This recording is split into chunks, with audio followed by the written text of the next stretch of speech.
भगवते वासुदेवाय नमः।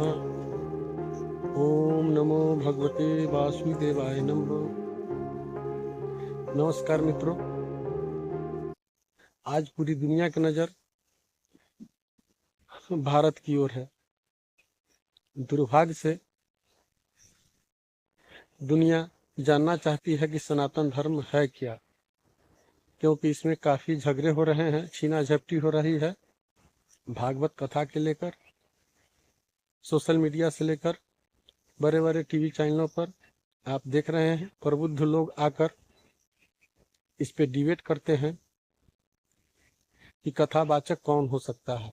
इसमें प्रबुद्ध लोग बताते हैं, जोर देकर कहते हैं कि कथा कहने का अधिकार केवल ब्राह्मणों का है। दोस्तों, अधिकार किसका है आप भी कमेंट करेंगे, और मैंने इस संबंध में अध्ययन किया है श्रीमद् भागवत कथा का। लिखित में यथार्थ में क्या है इसका अर्थ, जिस श्लोक के माध्यम से पूजनीय श्री अति मुक्तेश्वरानंद जो शंकराचार्य पीठ के हैं, उन्होंने वक्तव्य दिया था, उस श्लोक का मैं व्याख्या करना चाहूँगा, उसके अर्थ का वर्णन करना चाहूँगा, आपके सामने प्रस्तुत करना चाहूँगा, और आप लोग को फैसला करना है कि वास्तव में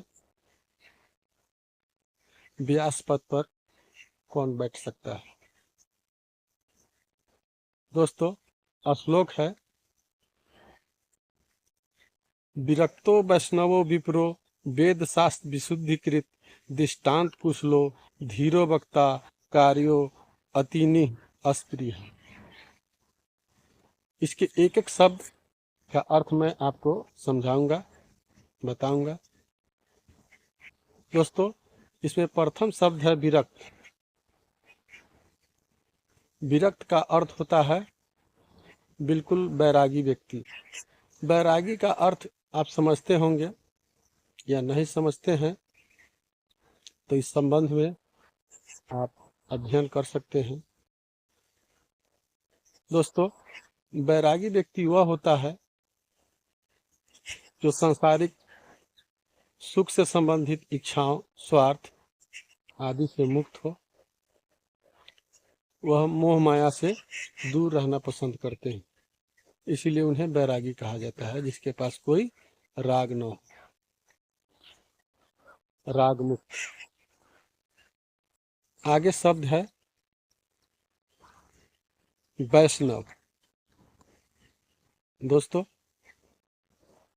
वैष्णव वह है जो भगवान विष्णु का भक्त हो, उनके भक्ति में लीन हो। आगे शब्द है विप्र। तो यह विप्र शब्द का अर्थ लोग ब्राह्मण लगाते हैं। लोग समझते हैं कि जो जन्म से ब्राह्मण होते हैं उसके लिए इसमें विप्र शब्द का उपयोग किया गया है। दोस्तों, पूरे भागवत कथा कर्म को प्रधानता देती है, जन्म को नहीं। तो इसमें ब्राह्मण भी अछूते नहीं रहे, ब्राह्मण को भी छुआ गया है।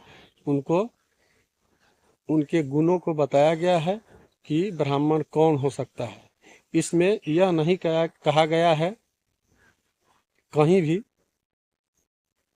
कि जन्म जायते ब्राह्मण। इसमें कर्म के आधार पर ब्राह्मण को प्रस्तुत किया गया है, उनके गुणों का वर्णन किया गया है। केवल ब्राह्मण क्या है इस विषय पर अलग से एपिसोड बनाऊंगा, अगर आप लोग चाहेंगे कमेंट करेंगे। अभी इस श्लोक का ही अर्थ समझें, क्योंकि इसी श्लोक को आधार बनाकर लोग बता रहे हैं कि ब्राह्मण ही इसका अधिकारी है।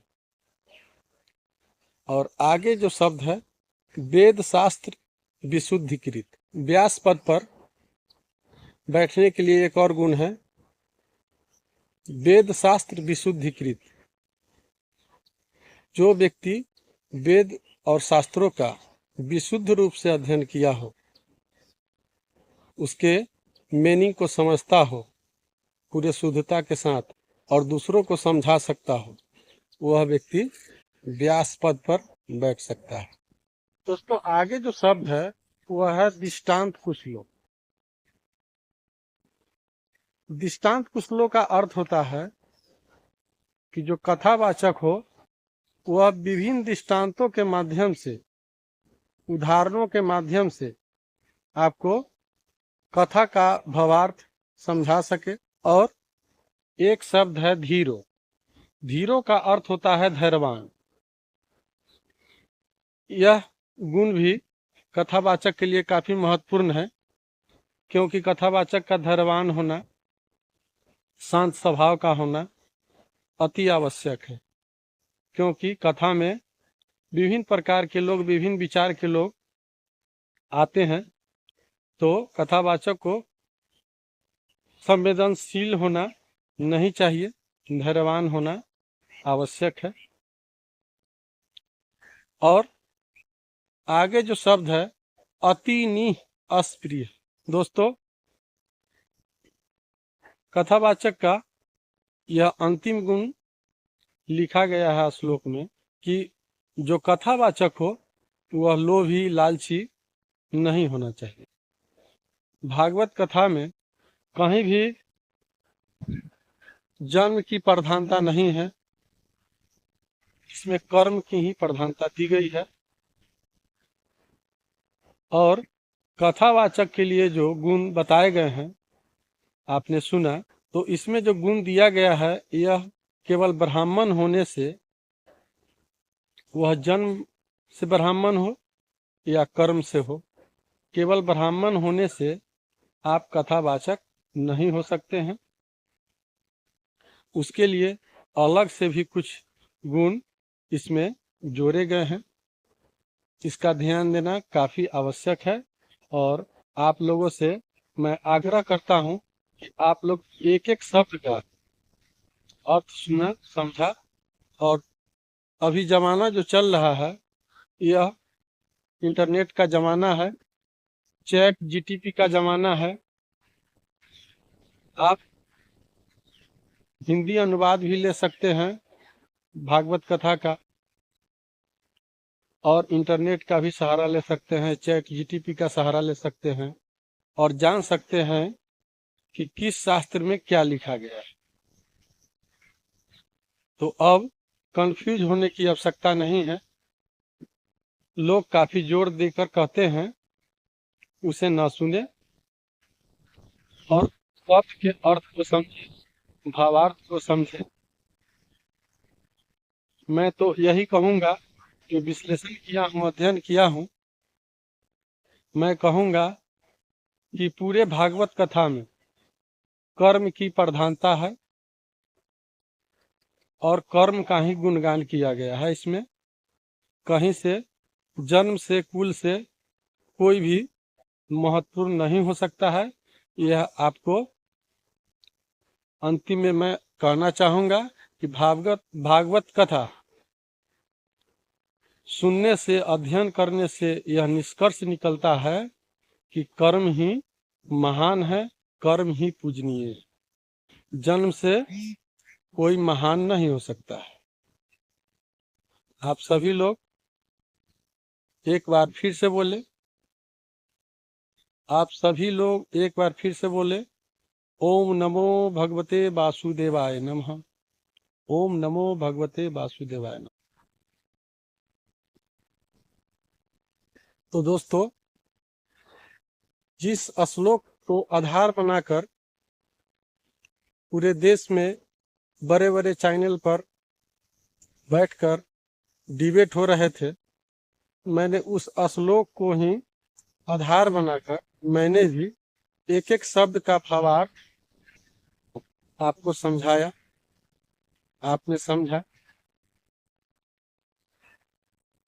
तो आपको निर्णय लेना है, निष्कर्ष आपको बताना है कि आपने क्या समझा।